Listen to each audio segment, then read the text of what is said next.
Hello friends, welcome to my YouTube channel yours mentor.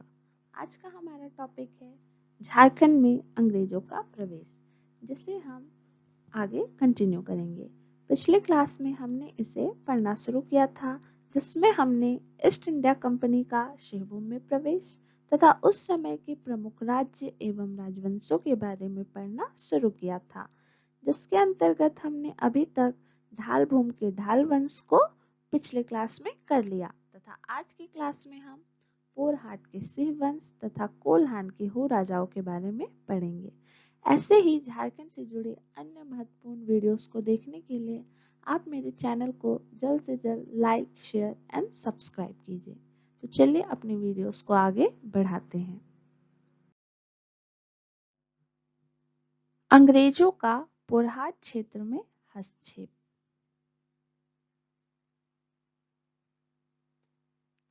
Company का पोरहाट राज्य में सर्वप्रथम हस्तक्षेप 1773 ईस्वी में हुआ। यह हस्तक्षेप उसे अपने व्यापारिक हितों के लिए करना पड़ा। वर्ष 1767 ईस्वी में पोरहाट के सिंह राजा जगन्नाथ सिंह चतुर्थ ने अपने चचेरे भाई शिवनाथ सिंह के खिलाफ मिदनापुर के ब्रिटिश रेजिडेंट से सहायता की मांग की थी, किंतु कटक में उलझे रहने के कारण अंग्रेजों ने सहायता देने से इनकार कर दिया। नमक के कुछ व्यापारी बंगाल के मिदनापुर से नमक ना लेकर उड़ीसा से लेते थे, जो उन दिनों मराठों के अधीन था। इस नमक को वे सिंहभूम से होकर पार करते थे तथा पोरहाट राजा इस प्रक्रिया को प्रोत्साहित कर रहा था, जिससे कंपनी को राजस्व की हानि हो रही थी। कंपनी के एक अधिकारी कैप्टन फोर्बिस ने पोरहाट के राजा को समझौता करने पर बाध्य किया कि भविष्य में कभी भी पोरहाट का राजा कंपनी क्षेत्र के व्यापारियों को अपने राज्य में शरण नहीं देगा। 1793 में कंपनी ने सरायकेला के कुंवर एवं खरसावा के ठाकुर से ऐसी ही संधि की जैसी उसने पोरहाट के राजा से की थी। 1803 ईस्वी में द्वितीय आंग्ल मराठा युद्ध प्रारंभ हो चुका था। इस समय लॉर्ड वेलेस्ली तथा अंग्रेज सेनापतियों सरायकेला के शासक को मराठों को सहयोग न देने का दबाव बनाया था। 1809 में पोरहाट राजा ने सरायकेला खरसावा के निरंतर बढ़ते प्रभाव से त्रस्त होकर अपने राज्य को कंपनी के संरक्षण में लेने का आग्रह किया, जिसे कंपनी ने अस्वीकृत कर दिया। कंपनी की नीति में परिवर्तन। वर्ष 1818 ईस्वी में तृतीय आंग्ल मराठा युद्ध में अंग्रेजों की विजय के बाद कंपनी की नीति बदल गई, क्योंकि अब कंपनी भारत की सर्वोच्च शक्ति बन चुकी थी। भारत के अन्य राज्यों की तरह अंग्रेजों ने सिंहभूम को पूर्ण रूप से कंपनी के अधीन करने का फैसला किया, क्योंकि कटक पर उसका अधिकार हो चुका था और कटक से बनारस तक सीधी सड़क बनाना चाहते थे, जिसके लिए सिंहभूम पर अधिकार करना आवश्यक समझने लगे थे।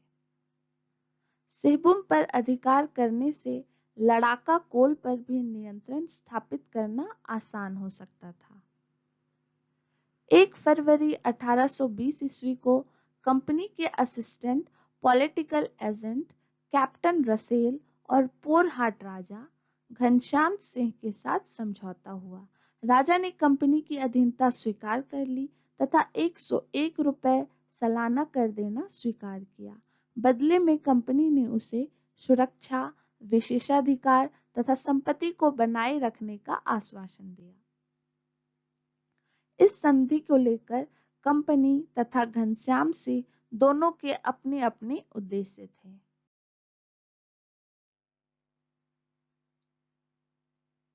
कंपनी का उद्देश्य उड़ीसा के संबलपुर व बंगाल के बीच सीधा संपर्क स्थापित करना, कटक व बनारस के बीच सीधा संपर्क स्थापित करना, विरोधियों द्वारा संरक्षण हेतु सिंहभूम क्षेत्र को नियंत्रित करना, विद्रोही कोलों पर नियंत्रण स्थापित करना। घनश्याम सिंह का उद्देश्य, कंपनी की सहायता से सरायकेला खरसावा राज्य पर प्रभुत्व स्थापित करना, सरायकेला के राजा से अपनी कुल देवी पौरी देवी की प्रतिमा प्राप्त करना,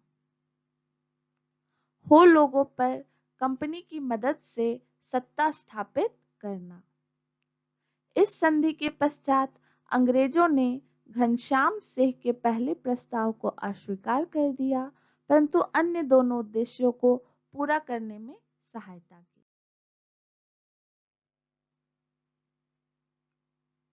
पौरी देवी की मूर्ति वापसी,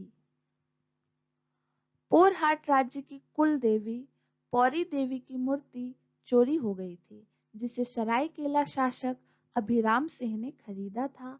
पोरहाट राजा का मानना था कि मूर्ति चोरी के कारण ही वह निसंतान है और प्रजा भी मूर्ति की वापसी चाहती थी। Major W.R. गिलबर्ट ने सरायकेला के कुंवर अजम्बर सिंह को पौरी देवी की मूर्ति पोरहाट के राजा को वापस लौटाने हेतु बाध्य किया और पोरहाट राजा को मूर्ति मिल गई। इस प्रकार पोरहाट के राजा की दूसरी इच्छा की पूर्ति हो गई। कंपनी को पोरहाट राजा की तीसरी इच्छा पूरी करने के लिए अर्थात हो लोगों पर अधिकार स्थापित करने में घाटशिला अभियान से भी अधिक कठिनाई का सामना करना पड़ा तथा 1821 ईस्वी में अंग्रेजों ने हो लोगों का दमन कर उन्हें पोरहाट के राजा के अधीन आने हेतु विवश कर दिया। सिंहभूम का कोल्हान राज्य या होदेसम, कोल्हान या होदेसम की संक्षिप्त विवरण।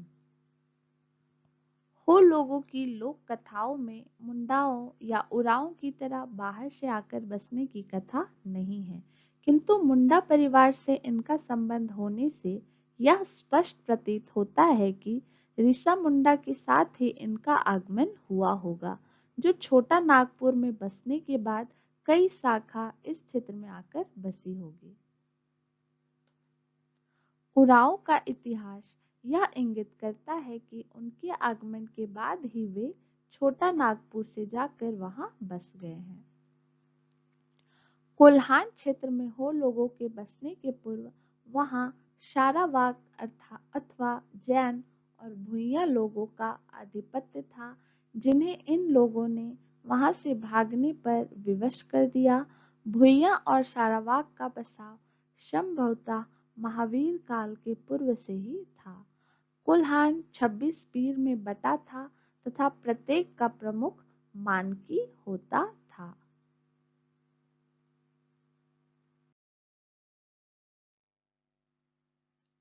हो लोगों का निवास स्थान हो देशम या हो जाति का देश या कोल्हान या कोल स्थान के नाम से जाना जाता था। इस क्षेत्र पर कभी भी मुगलों और मराठों का अधिकार नहीं रहा।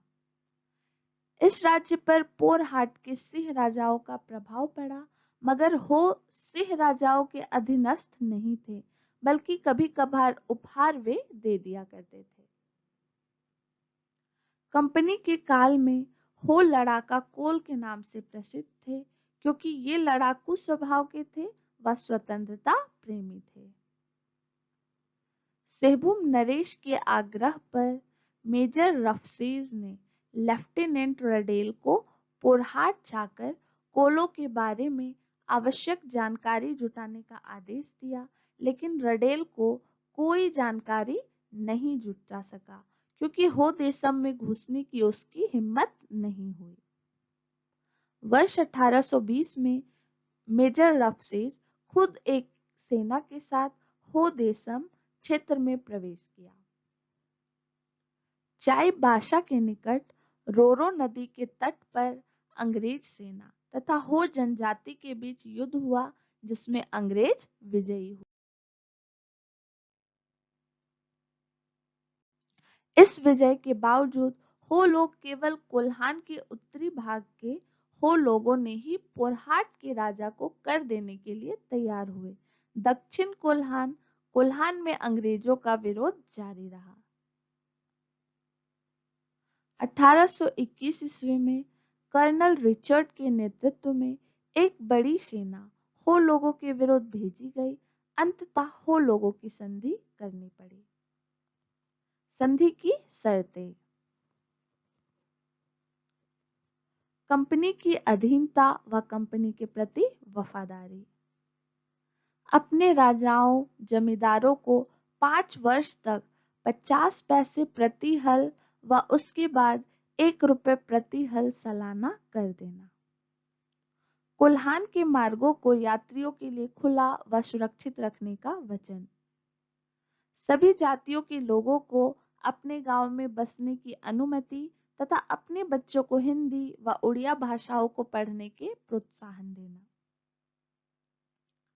उत्पीड़न होने पर हथियार उठाने के बजाय सरकार से फरियाद करने का वचन दिया।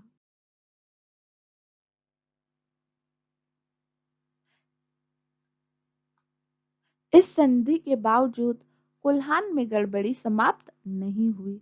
हो लोग पोरहाड़ के सिंह राजा के अधीन रहने को तैयार नहीं थे और शीघ्र ही सीमावर्ती राज्यों में आक्रमण कर दिया। 1831-32 के कोल विद्रोह को हो जनजाति ने बढ़ चढ़कर हिस्सा लिया और छोटा नागपुर, खास, ढालभूम और बामन घाटी पर आक्रमण करते रहे। हो लोगों की इस हरकत ने एक बार फिर अंग्रेजों को उनके खिलाफ सेना भेजनी पड़ी।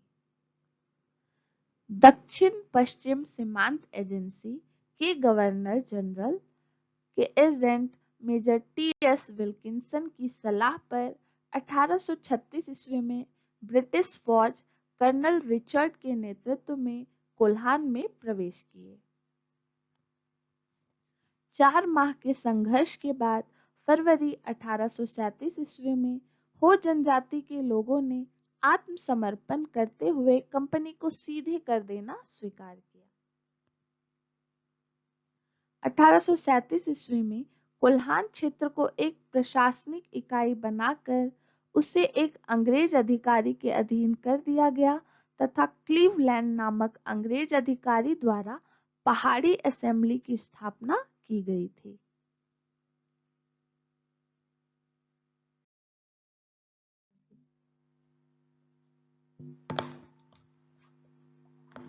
पोरहाट, सरायकेला व खरसावा के शासकों से 23 पीर लेकर और उसमें मयूरभंज से लिए गए 4 पीर जोड़कर कोलों का अलग अंचल कोल्हान नाम से एक प्रशासकीय इकाई का गठन किया गया और उसमें एक अंग्रेज पदाधिकारी को सुपुर्द किया गया जिसका दफ्तर चाईबासा में बनाया गया।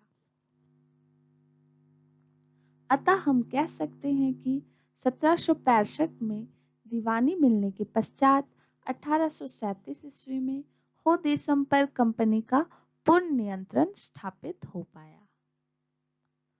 2 देशी रियासत सरायकेला व खरसावा पर कंपनी का नियंत्रण।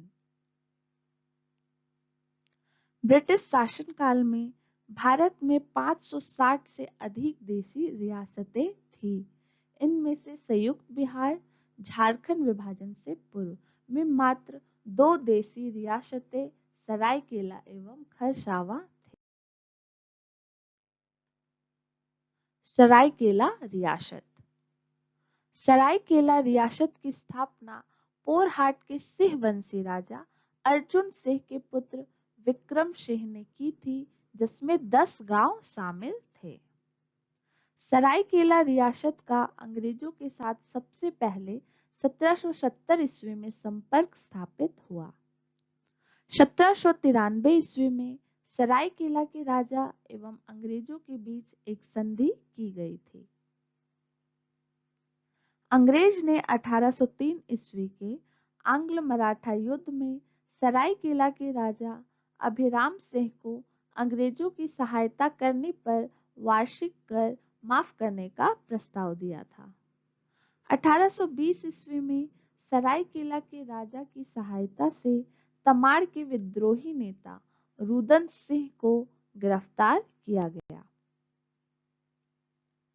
1857 ईस्वी की क्रांति में सरायकेला के राजा ने अंग्रेजों की सहायता की थी। इसके बदले अंग्रेजों ने सरायकेला के राजा को पोरहाट राज्य का एक हिस्सा सरायकेला प्रदान किया। 1899 ईस्वी में अंग्रेजों ने सरायकेला को रियासत के रूप में मान्यता प्रदान दी। 1939 ईस्वी में सरायकेला रियासत के राजा आदित्य प्रताप सिंहदेव ने शासन व्यवस्था में व्यापक सुधार किए। 1947 ईस्वी में देश की स्वतंत्रता के बाद सरायकेला भारत संघ का अंग बन गया। 1956 ईस्वी में राज्यों के पुनर्गठन के बाद सरायकेला बिहार राज्य में शामिल किया गया। 2000 ईस्वी से सरायकेला झारखंड राज्य का भाग है तथा वर्तमान में यह कोल्हान प्रमंडल के अंतर्गत आता है। खरसावा रियासत। खरसावा रियासत की स्थापना विक्रम सिंह, जो कि सरायकेला के संस्थापक थे, के द्वितीय पुत्र द्वारा की गई थी। 1793 ईस्वी में खरसावा रियासत एवं अंग्रेजों के बीच एक संधि की गई थी। 1899 ईस्वी में अंग्रेजों ने खरसावा को रियासत के रूप में मान्यता प्रदान की। 1947 ईस्वी में देश की स्वतंत्रता के बाद खरसावा भारत संघ का अंग बन गया। 1956 ईस्वी में राज्यों के पुनर्गठन के बाद खरसावा बिहार राज्य में शामिल किया गया। 2000 ईस्वी से खरसावा झारखंड राज्य का भाग है तथा वर्तमान में यह कोल्हान प्रमंडल के अंतर्गत आता है। Thanks for watching.